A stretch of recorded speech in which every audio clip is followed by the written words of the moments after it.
Hey guys, welcome back to my WSOP 2026 journal and my videos. This was day two. It was the mini main flop B. We started the day with 60,000 in chips. I got as high as roughly 70,000 or so. I had some ups and downs throughout the day, but I was able to identify a few mistakes that I made early, kind of silly mistakes that I don't make, and was able to get my head right. Was able to identify a few leaks in my game and continue to improve, and that's the most important thing. I busted late in the day. I played about 7 hours, and I would say overall, just thinking about the hands today, mostly card dead. Didn't have a whole lot go my way. Not a whole lot of big hands where I could make some things happen. But three hands stood out and that I wanted to cover, and that's because I think that they're fun. The first hand is going to be my biggest bluff of the day, and it spoiler alert, it doesn't work out, but I don't regret it. I think it was the right bluff. It just didn't get through, and I'll explain it when we get there. And then hand number two is going to be a really good live read experience. In the hand that we'll cover, it's weird and not something I would do often, if ever. And I will say, don't try this at home.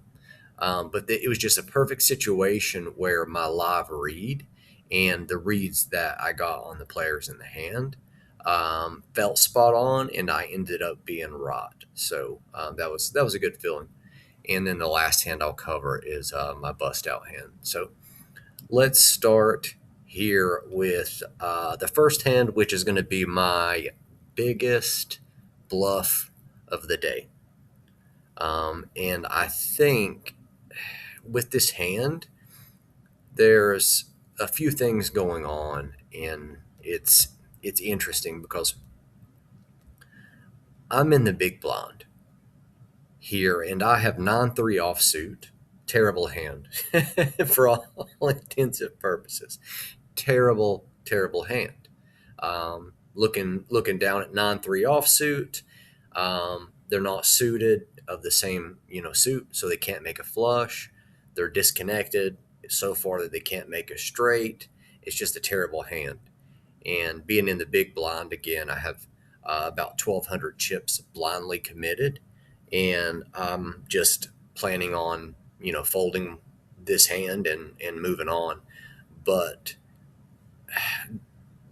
the action comes in a way that almost forces me to play this hand, and I'll show you why. So, as we talk about, player one is where the action starts, and that's where this arrow is pointing, and it goes counterclockwise around the table in terms of the acting order. And I think yesterday's video, I was tired and I said counterclockwise. And warning, I'm tired. It's late, but I promised to do a day two or tournament two video, so I want to try to keep that up. But anyway, so what happens here is really strange, and it's more about the price that I'm being laid when it arrives to me, because the first person to act, they end up raising it to 2,000. So the current blinds are 1,200, and they choose to open up 2,000. Excuse me. And then pretty much the rest of the table, not literally, but pretty much the rest of the table, a lot of players behind, they're going to call that 2,000. So we have, at this point, actions getting ready to be on me. We have the player acting first under the gun, the first player to act. They raised to 2,000, and then we have 1, 2, 3 callers behind them. So because there's so much now, there's just so much dead money in the middle before it even gets to me that I can see a cheap flop for what's going to be 800 chips. So right now the pot is 9,200, and it's going to cost me 800 for a chance to win um, the 9,200, or what will be 10,000. And what you're looking for in this situation when this arises is what we call a big blind special. You're really hoping with this trashy hand, yeah, I might as well have two napkins here. What you're hoping for is the big blind special, or that just means the flop coming in a way where it's 993, 99x, to where you flop two pair or a full house, just something with this trashy hand because you're getting such a good price to call. I could still see an argument for folding it because it is such a bad hand. But it's a situation that I chose to continue on because it's only going to cost me 800 more. So here I decide to call, and then we are going to go to the flop, and it's going to come out King 10 9. And when we arrive here on the flop, I'm actually locking the 9. I like the 9. I'm not in love with it, but at least I have made a pair. My kicker's terrible, but I have made a pair. So depending on the action, I'm not going to be able to handle much heat. But hopefully, there's not a whole lot of an aggression, and we can just get to a showdown cheaply. And that just means that everyone checks, some small bets. We end up getting to the fifth card where it's cheap. That's essentially what we're hoping for when we see this 9. So here, the action's on the last player remaining in the hand, and that's always going to be the person that is to the left of the button, this D, and the order is going to be the whoever has cards left to the left of the dealer button, or the D. That's who's going to act first, and again, it's going to continue counterclockwise. So we have the small blind. They're going to check. I'm going to check because I have showdown value with my 9, and that's pretty much it. I don't have a strong hand here. Under the gun ends up checking. Under the gun +1, and under the gun +2 ends up checking. So the flop checks around.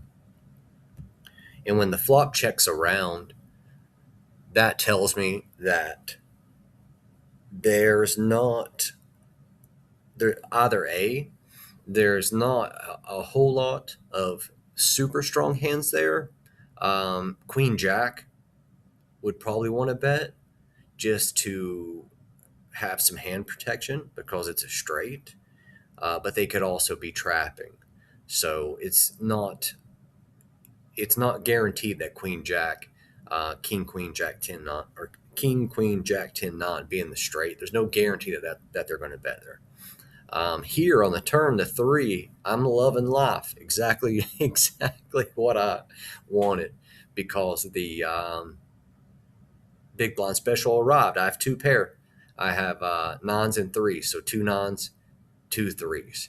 And I'm hoping now that against the enemy unit, these 4 players, that someone has a king. Because if someone has a king, then we're going to be able to make some money. So now when this 3 arrives, I'm thinking, all right, how can I get paid?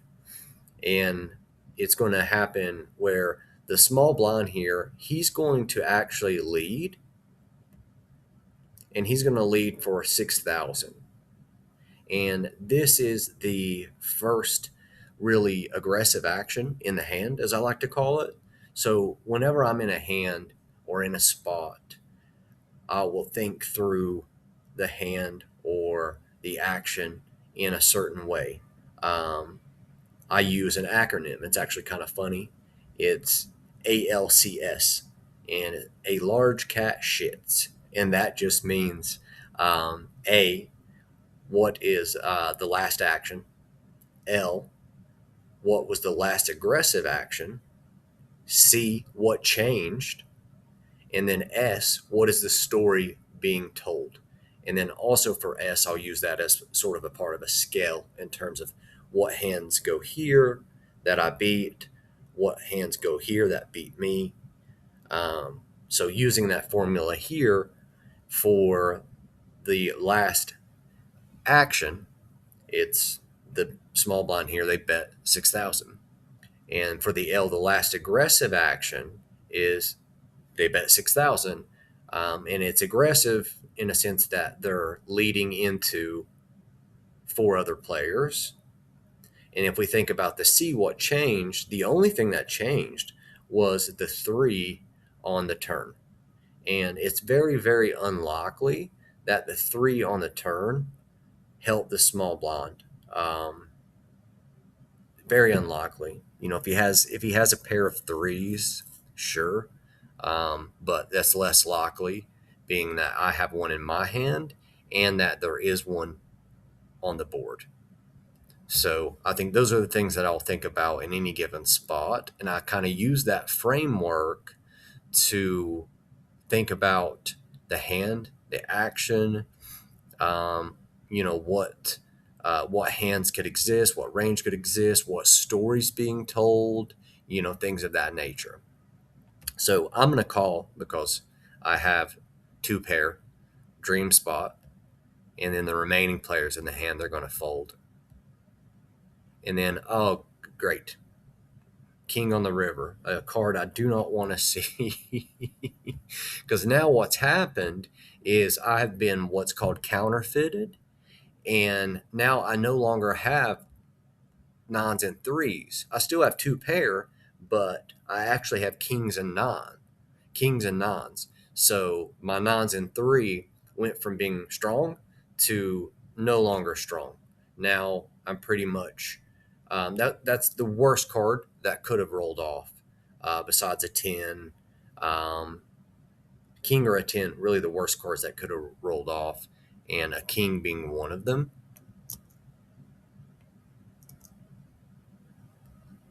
Oops, jumped ahead of myself here. So now we're in a spot where we know we're probably not good, and we have to think about, okay, what is the small blind going to do? Is he going to bet again? And if he bets again, we're probably going to have to fold unless it's really small. But he checks over to me. And when he checks over to me, I decide to bet 15,000 as a bluff. Because when I arrive here, I know that I've been counterfeit. So whereas if I had the nines and the threes and that king didn't come, I'm going to get paid and I have a good hand. But since the king came and paired the board and counterfeited my two pair and turned it into a different hand, then I'm in a position now where I know I can no longer win at showdown.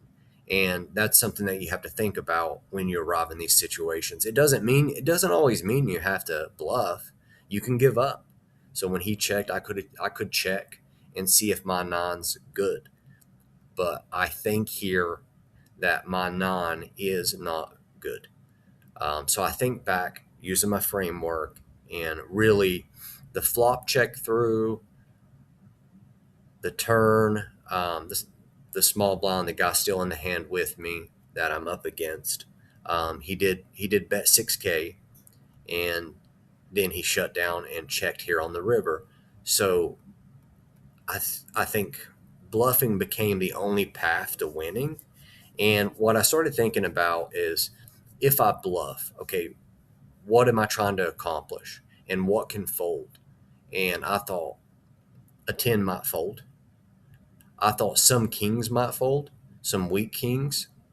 I knew what I can say for sure is I knew a straight wasn't folding. There's no world where a straight was going to fold, and I wasn't trying to get a straight to fold. I was trying to get a 10 to fold and some kings. He ended up calling with king six, and sometimes that's just what happens. In his case, it's I have trips, I'm not folding. One of the interesting parts here about this bluff is I felt the sizing versus the player because he was a reg or a regular player. I classify him as decent.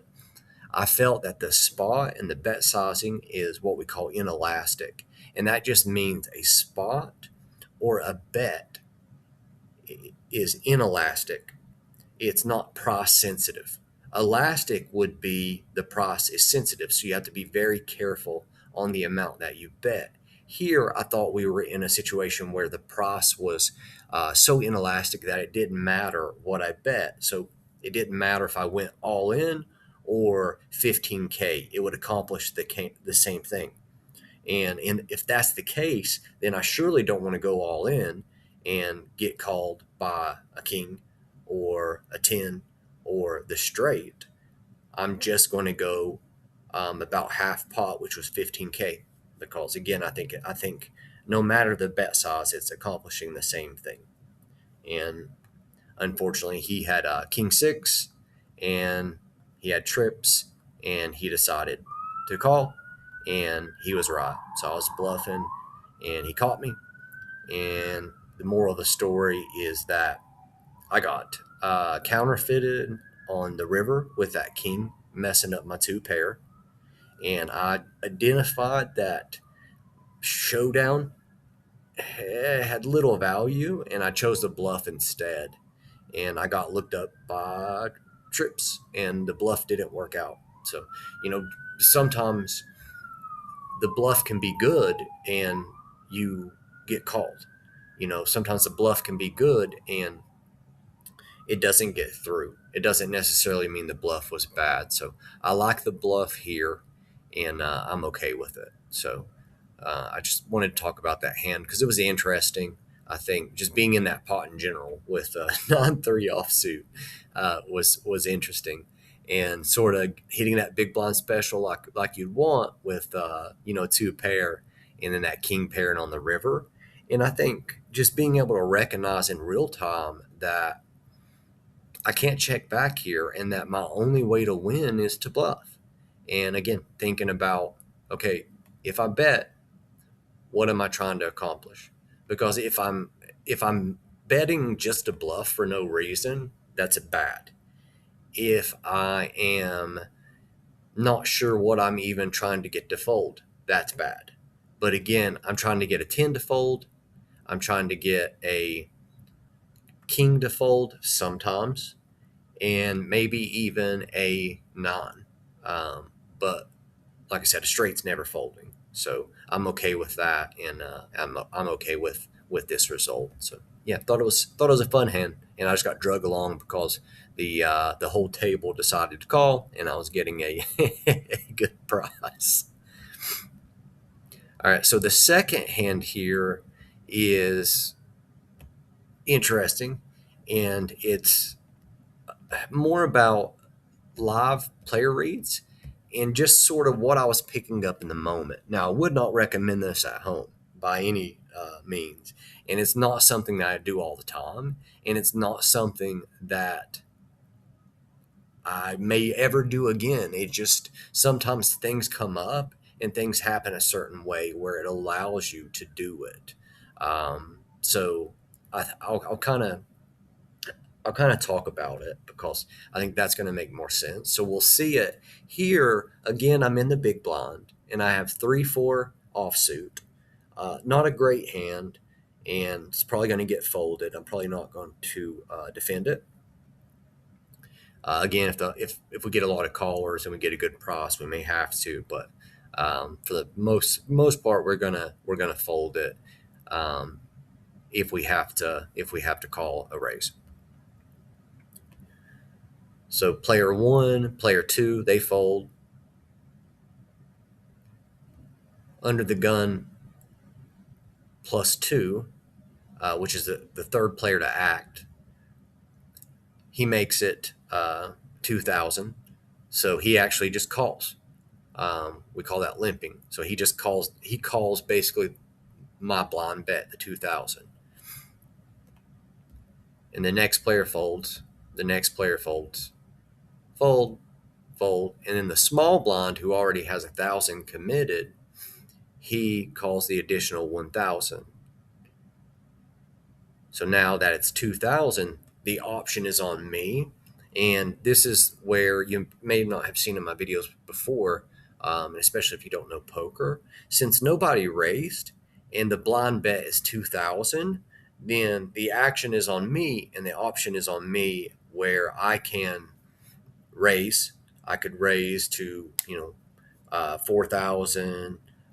What I can't do, I can't fold because there's no raise. Nobody's raised. So I will have to continue with this hand. And all I'm doing is just basically what they call completing. So, or my option. I'm not putting in another chip. I'm just checking my option since I already have the 2,000 in there. The flop comes Jack 7-3. So I hit bottom pair with my 3, and I have a pair of 3s, which generally they're not going to be good. And what happens here is, so spoiler alert, okay, is I have about 16K behind. And things happen in this hand where it gets weird, but also like just my live reads and what I'm observing allowed me to make this play. It doesn't mean that they're always right, but what I picked up in the moment ended up being right. So here I am with literally 16K or 8 big blinds, and that's 8 rotations around the table. That's very few chips, and I have a pair of 3s with a 4 kicker. Terrible. And in most cases, what I'm about to do, there's no world where anyone should ever do it. However, this player here in the small blind, this is the same player earlier who, in the last hand, called me with the king. And he did something that was interesting. And sort of two things happened at once. And so the small blind, he ended up checking, which basically means he's not betting, he's not folding, he's not doing any action. He's just he's checking. And he's allowed since he's not facing any bet. But when he checks, he sort of forcefully hits the table.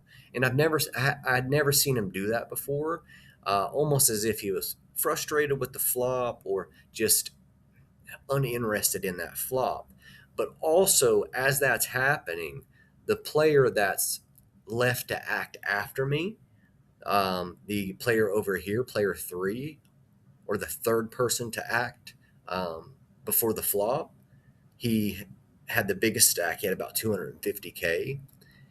He was on his phone before the hand and sort of looking at his phone as the hand was going on in a way of just being disinterested. And something happened. So the small blind, he checked forcefully.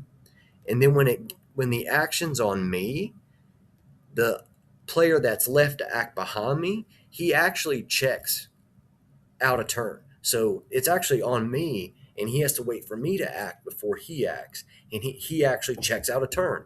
So that tells me, and he's looking around, that tells me that I'm pretty sure that he's not interested in this hand either. So my live read on both of these players in this situation is that neither of them have anything. Both of them are disinterested in this hand, at least this flop. And at least the big stack over there is the most least interested because he checked out a turn and it was quick. It was pretty much right as the action was on me. He checked out a turn, started kind of staring off into space, looking back at his phone. And because of that, I decided to just shove my 8 blinds in, hold on for dear life, shove my 8 blinds in, 16K left, and pray that my reads are right because all I have is bottom pair, a pair of 3s, and I have no real way to improve. And turns out my read was correct. Under the gun +2, or the big stack player, he ended up folding, and so did the small blind as well. And then also one key piece of information here is that because I have 8 big blinds and I really don't have that much, I don't really have any fold equity against the big stack player.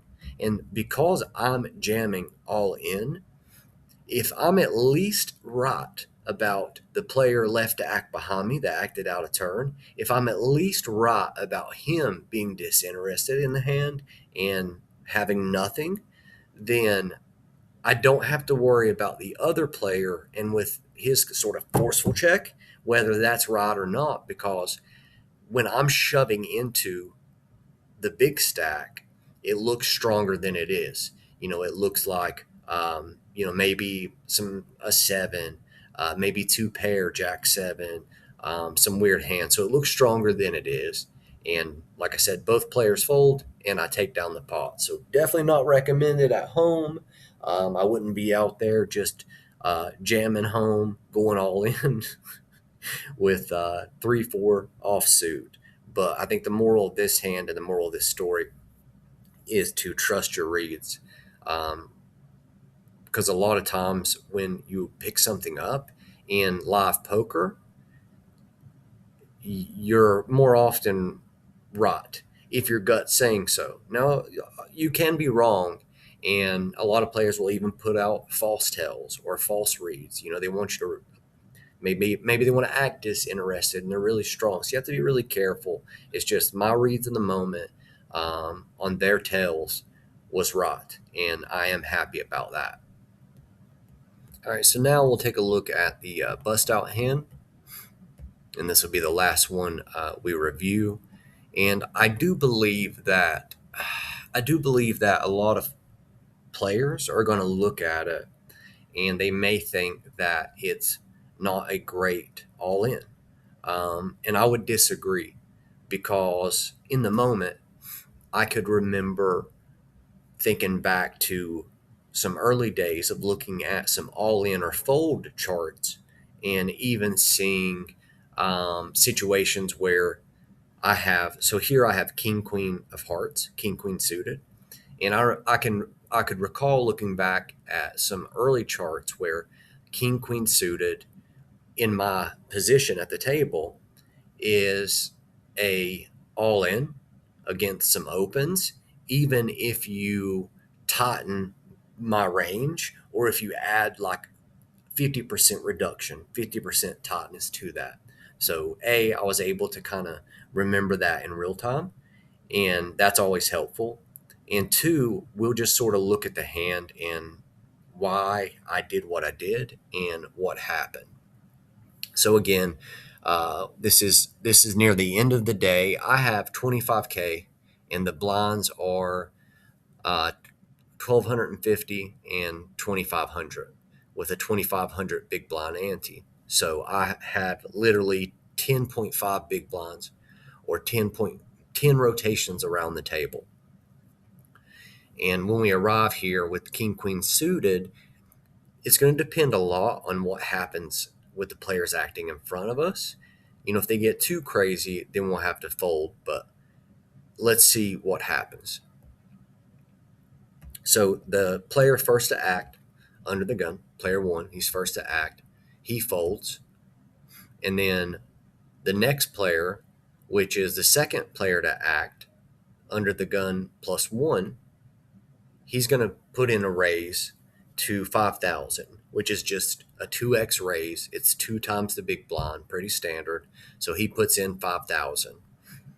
And then the next player to act under the gun plus two, or the third player to act, he's going to call that 5,000. Okay, so now the action is on me, and I have king queen suited, and I have a decision here. And when we look at it, the hand is too strong to fold, for sure. And we also have to look at the dead money that's out there. So we have this player who bet 5,000. We have the call 5,000. And then we also have the blinds that have been put into the pot. So we're looking at about 13, 14K in dead money that's out there. So even if we go all in here and nobody calls, we're completely happy with that. Sorry guys, the video cut off, and it's too late to start this hand from scratch, so forgive me. But as I was saying, so here with our king queen suited, if we go all in, because of all the dead money that's out there, about 14K, if we go all in and nobody calls, we're happy with that because we're picking up about 14K unchallenged, and that's perfect. So again, looking here at this spot, king queen of hearts, it's too strong to fold, so that only leaves us with calling or going all in. And calling, I don't like calling here because that's going to put us in a lot of awkward situations. We only have 10 big blinds, 10 rotations around the table. So it's going to put us in an awkward stack depth. It's going to invite some other players into the hand. And then we also have over here in the big blind, we have the massive stack, the guy that's been running good all day with about 250K, who could just put us in anyway. And just a lot of bad things can happen if we decide to call here. And I couldn't find a single reason to call. So when that happens and you're in a spot and in a position where the hand is too strong to fold and you can't find a reason to call and you're so short, it's going to be all in. So we're going to decide to go all in with king queen of hearts here. And if we called, being results oriented for a moment, if we called the way the flop came, the first three cards, we would have folded and we wouldn't have busted out. But I don't think that way. I'm not results oriented. I make the best decision with the information I have at the time, and I make the best decision in the moment. I can't control what other people do. I can't control what the cards do. I can only control what is the right play in the moment at that time. And you give me this spot tomorrow, this exact spot, and I would do it again. It just didn't work out in my favor. So anyway, I'm going to go all in with King Queen of Hearts for my last 10.5 big blinds. And the players, 1, 2, 3, 4 players behind me fold. And then the big blind, the big stack, he's actually going to call my all in. So he's calling 25K. And then it's going to go back to the original raiser, which was the first person to raise the 5,000, and he's going to fold. So now it's going to go back down here on this player who called the 5,000 earlier, and he's going to decide to call an additional 20,000. And turns out I know this player because he's going to win the hand. He had pocket eights.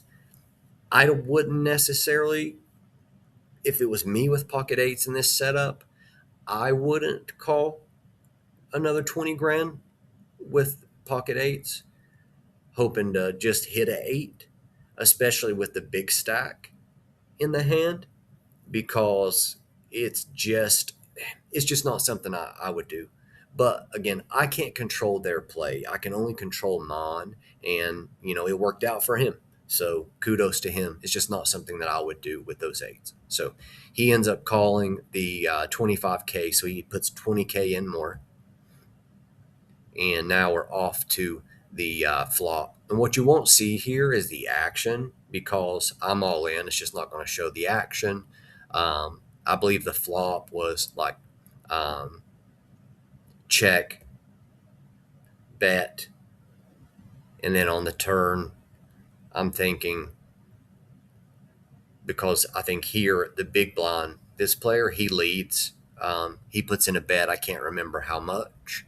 And then this player here calls, and I'm thinking, uh-oh, because I have king queen, and obviously 8, 7, 6, 5's nowhere near king queen. So at this point, I'm thinking, shoot, man, if nothing else, can I get lucky and can I get a 9? Can I get a 4? Because that would put us straight on board. And as long as nobody had a card that made a higher straight, then we'd all just chop and go back to where we started. Uh, the king ends up coming on the river, so that's good. I've made a pair of kings, and depending on what happens, I may still have a chance to pick up. Remember, I started with 25K, and if I win this hand, I will have 80K. And I remember here on the river, the big stack, he bet, something like 10K. And then this player here that called with the eights, he ended up raising him something like 30K. And then I knew I was in trouble because he ended up folding. And I'm not sure what that player had up here, the big stack. He mumbled something about ace high after the hand was over. And we end up losing to a set of eights, 3 8s. So this guy hit an 8 on the flop. And that's just, again, that's tournament poker. Had that 8 not come, which oftentimes is not going to, if that 8 doesn't come and that king is on the river, then we're sitting there with 80K. So, like I said, I'm completely happy with the way I played. I'm completely happy with this bust out hand. Give me this same exact setup and spot any day of the week, and I'm going to take it. And I think a lot of players sometimes can get stuck in a mode where just because there's an open and a call in front of them, then they get a little weary about shoving all in. But again, king queen is too strong to fold, and I couldn't find a reason to call. And I think it's a perfect jam. Like I had mentioned, looking it up, even tightening the range of hands that I'm supposed to go all in with, I can't get rid of it. Like that's just how profitable it is. It's such a profitable play when it works out. So yep, that's pretty much it. Sorry for the messy video. It's late. I'm tired. Just try to get this out there for you guys. And this was my second tournament, the mini main flight C, and then we'll play the deep stack tomorrow.